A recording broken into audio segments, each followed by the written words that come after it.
This one I like to call the Wal Mart Story. About 10 or 15 years ago, I was working up in Alex City at the time. I was in the customer's office. Started getting this little cramping and rumbling in my stomach. Pretty uncomfortable, and I figured I might better wind up and kind of find me a bathroom. So it's a long trip back to Montgomery. So I got thinking about it. I did not want to go in to the customer's bathroom and ruin their bathroom for them. So what I decided to do was I would go to Hardee's. It's just up the block. I figured I'd make it no problem. So that's what I did. I started headed to Hardee's, and I noticed that the parking lot was just jam full. So I'm thinking they got one stall in the Hardee's, so I might better go on up to Walmart because I knew they had multiple stalls and wouldn't have any wait time at all. So that's what I was planning on doing. So it was halfway across town, so I knew it'd be stretching it, but that's what I did. So I got over to the Walmart parking lot, and it's really hurting now. And I'm getting out of the car, and I'm kind of shuffling across the parking lot, squeezing my butt cheeks together the best I can, and I'm doing a little fast scoot across the parking lot.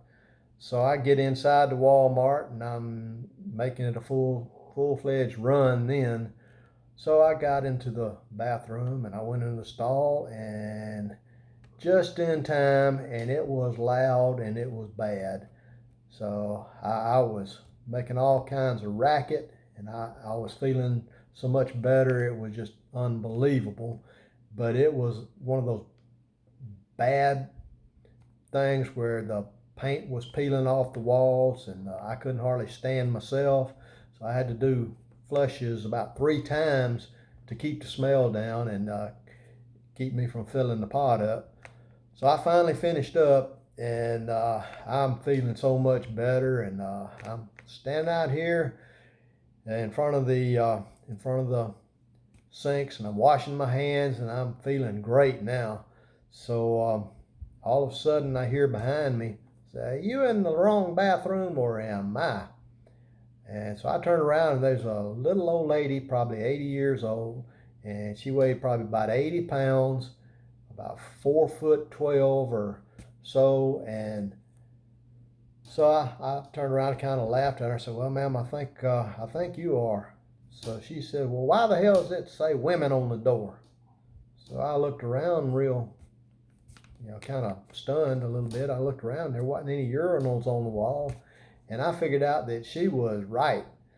So I kind of hung my head down, and I said, "Sorry, ma'am." And I went right by her and did just as fast of an exit as I did an entrance. And I figured that from then on, that would be the first thing I ever look for when I go into a public bathroom is whether they have any urinals hanging on the wall or not. And that's what I've done ever since then. But I think I have since been banned from that Walmart. But that is the Walmart story.